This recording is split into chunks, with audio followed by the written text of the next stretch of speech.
Heute arbeiten wir an der BMW G-S Baujahr 84. Wir wollen den Kurbelwellen-Simmerring tauschen. Der befindet sich dahinter der Kupplung. Das wollen wir heute in dem Video zeigen. Als erstes müssen wir mal die Kolben hier auf OT, als den oberen Totpunkt bringen. Ihr habt hier das Schauloch und jetzt dreht man so lange, bis man in dem Schauloch OT lesen kann.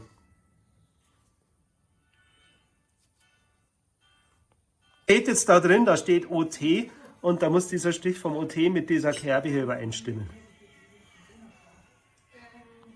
So, als nächstes müssen wir die Kupplungsteile markieren, am besten mit Farbe oder so, damit wir wissen, nachher beim Einbau, wie die Teile zueinander standen, weil die sind gewuchtet und genau, das soll zusammenpassen.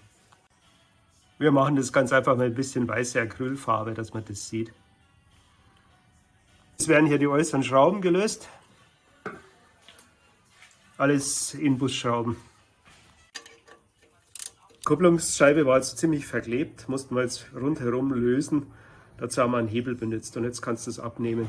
Das ist ein klassisches Problem anscheinend bei den Zweiventilern, wie man im Internet liest, dass nach langer Standzeit die Kupplungsscheibe verklebt. Nimmst du das raus? Ja, müssen wir die Schraube lösen.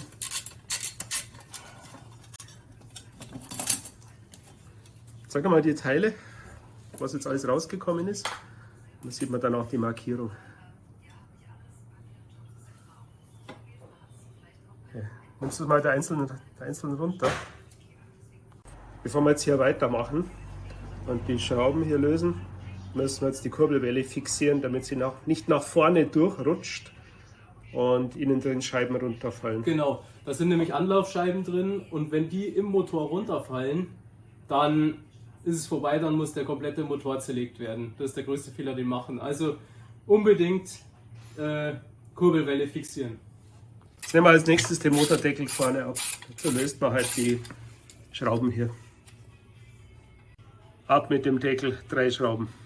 2 Schrauben.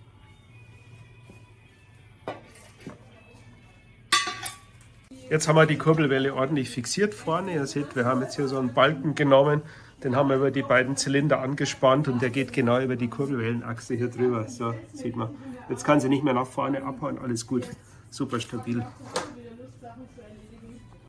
Als nächstes tun wir hier die Schwungscheibe fixieren, weil diese 5 Schrauben, die haben jeweils 100 Newtonmeter, die werden recht schwer aufgehen. Und wir wollen ja weiterhin im oberen Totpunkt bleiben. Wir holen uns jetzt ein bisschen Unterstützung, einen Schlagschrauber, das geht schneller und einfacher.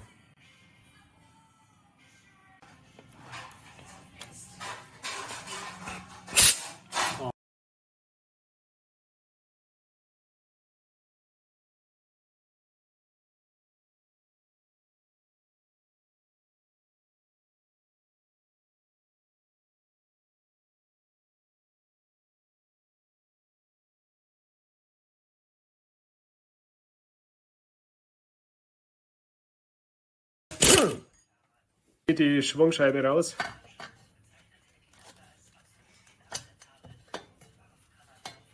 Da. So, hier unten sieht man, dass die Dichtung undicht ist. Also ist schon gut, dass wir das wechseln. So, hier haben wir jetzt wieder markiert. Da haben wir wieder die Schraube markiert, die vorher oben war, damit wir unseren OT nicht verlieren. Für den Auszieher haben wir uns hier so ein kleines Werkzeug gebaut. Aus einem alten Türschloss. Ihr könnt sicher was Entsprechendes bauen. Ja. So, dann ziehen wir das mal raus. So rum. Jetzt? Ich bin ein bisschen nervös. Auf geht's!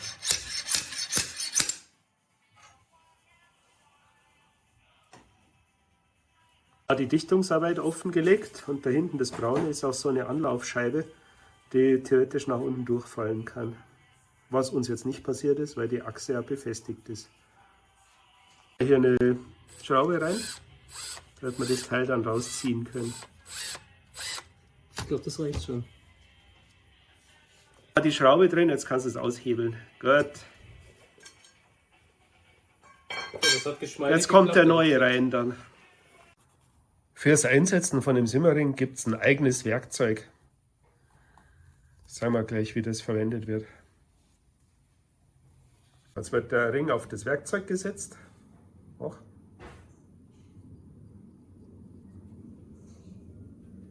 Boah, das geht gar nicht. Das Werkzeug wird jetzt mit den 5 Schrauben wieder reingedrückt.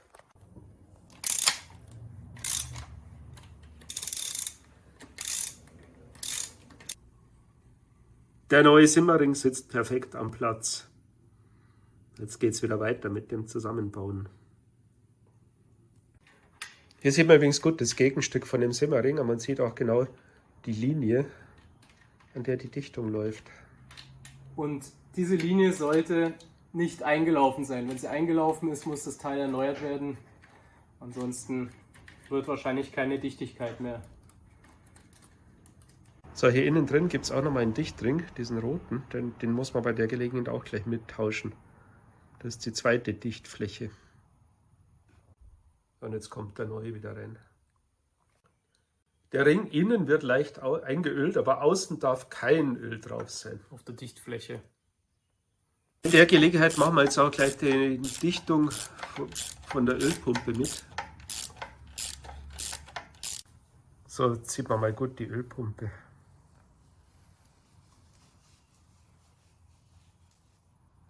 Den Innenrotor kann man einfach rausziehen. Auch mal anschauen, wie er aussieht, aber der sieht sehr gut aus. Außenrotor kann man auch herausziehen, auch mal begutachten, wie die Flächen aussehen, aber schaut auch gut aus. Genau. Auf der Fläche Riefen bilden, dann kann es sein, dass zum Beispiel von den Stößen Material abgefallen ist oder Pitting ist und dann verschleißt er die Außenseite. Und diese Dichtung, die muss unbedingt auch gewechselt werden, wenn man eh schon dabei ist. Jetzt wieder ans Zusammenbauen. Hier ist die Schwungscheibe mit dem Gegenstück zum Simmering. Wird jetzt alles eingesetzt. Die Schwungscheibe kommt wieder rein. Oben muss auch der Anlasser einrasten und zum Glück haben wir noch unsere weiße Markierung da oben an beiden Seiten, dass wir genau wissen, dass auch die Markierung vom OT noch passt. Hier seht ihr auch die OT-Marke. Da draußen ist das Schauloch, also wir sind noch richtig. An der Stelle endet jetzt das Video hier. Wir haben noch einiges zu tun mit der GS, aber am Ende wird sie super dastehen.